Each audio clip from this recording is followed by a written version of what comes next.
90 minute ধরে চিল্লামিল্লি করবে। হ্যাঁ, সবাই সবাই একদম মাথা খারাপ করে দেয় একদম পুরো। ব্রাজিলের খেলা হলে আমরা তো মাথা খারাপ সবাই, সব সময় 90 মিনিট মানে উৎমানো থাকতে থাকে। মানে ব্রাজিল বেশি না আর্জেন্টিনা বেশি? না, দুটো মিলিয়ে রয়েছে। ব্রাজিলটাই বেশি।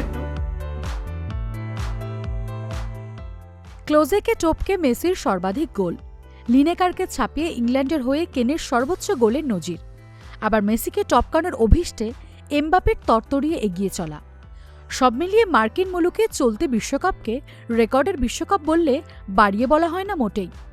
আর এই সব কিছু থেকে যোজন দূরে ভারতীয় ফুটবল।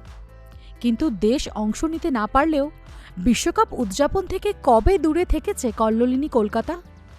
ভারতীয় দলকে নিয়ে হতাশার মধ্যেও তাই বিশ্বকাপের মরশুমে ফুটবল মক্কার মুকুটে জুটল নয়া পালক।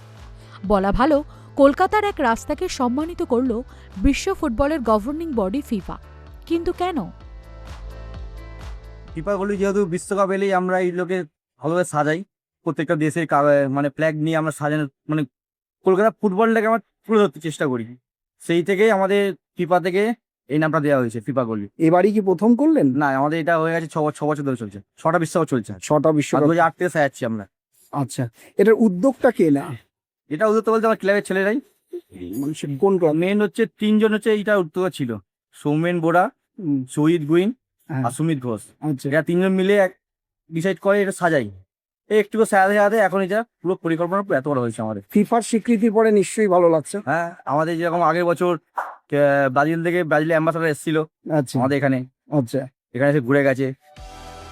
উত্তর কলকাতার প্রবীর চক্রবর্তী লেন অর্থাৎ ফিফা গলির এবারের থিম মূলত মেসি, রোনাল্ডো, নেইমারদের শেষ বিশ্বকাপকে কেন্দ্র করে।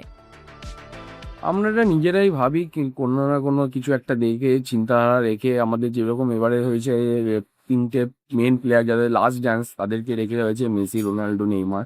তাছাড়াও আরও আছে যারা যারা লাস্ট তাদের ফ্লেক্স করা হয়েছে। বাদবাকি এমনি সবাই কিছু না কিছু একটা মানে সবার বিভিন্ন রকম মাইন্ডসেট নিয়ে একটা করা হয় যে না এটা এই করলে ভালো হবে। একজন একজন করে কেউ না কেউ কিছু একটা আইডিয়া দিতে থাকে, সেই আইডিয়াটাকে আমরা জিনিসটাকে ভেবে তারপরে আমরা করি জিনিসটা। তোমাদের ক্লাবটার নাম কি? দিশারি ক্লাব। সে দিশারি ক্লাবে সবাই এখন জুড়ে গেছে? হ্যাঁ, সবাই মোটামুটি থাকে। ফিফার স্বীকৃতি না মিললেও পিছিয়ে নেই পড়শি ঢুলিপাড়া সাধারণ সংঘ। এই কর্মযজ্ঞের সঙ্গে জড়িত ক্লাবের এক সদস্য জানালেন, অদূর ভবিষ্যতে ভারত খেললে উন্মাদনার মাত্রাটা বেড়ে যাবে কয়েক গুণ।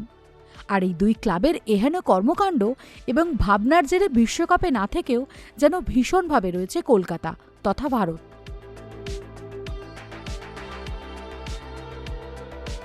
আমাদের পাড়া বলে না, আমাদের এই ঢুলিপাড়া সাধারণ সংঘ ক্লাব বলে না, আমাদের উত্তর কলকাতার বিভিন্ন অলিতে গলিতে আপনি দেখতে পারবেন নানান সব প্লেয়ারদের নিয়ে সাজানো হচ্ছে, দেশের পতাকা নিয়ে সাজানো হচ্ছে। কিন্তু মনে একটাই আক্ষেপ থেকে যায় যে আমরা কবে খেলবো, ইন্ডিয়া কবে খেলবে, ভারতবর্ষ কবে খেলবে। তাহলে এখন অন্য দেশকে নিয়ে আমরা এত মাতামাতি করে বেড়াচ্ছি, তাহলে আমাদের দেশ যখন খেলবে তখন আমরা কোন লেভেলে মাতামাতিটা করবো। তো আমি বিগত 3টে বিশ্বকাপ ধরে করে আসছি, জিনিসটা।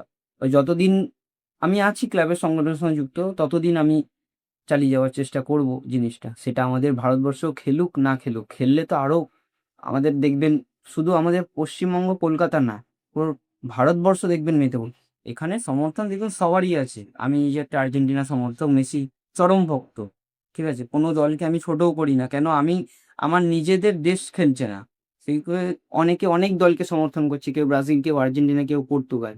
এবারে বিশ্বকাপটা হয়তো রোনাল্ডোর জন্য, মেসির জন্য, নেইমারের জন্য শেষ বিশ্বকাপ হচ্ছে। শেষ বিশ্বকাপের জন্যই আরও সব মেন মাতামাতি।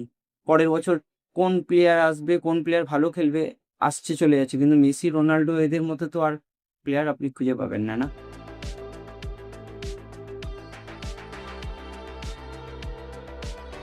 সব মিলিয়ে যে ফুটবলের যে জ্বর শুরু হয়েছে, সেই জ্বরে একটা নতুন মাত্রা যোগ করেছে উত্তর কলকাতার এই দুটো পাড়া।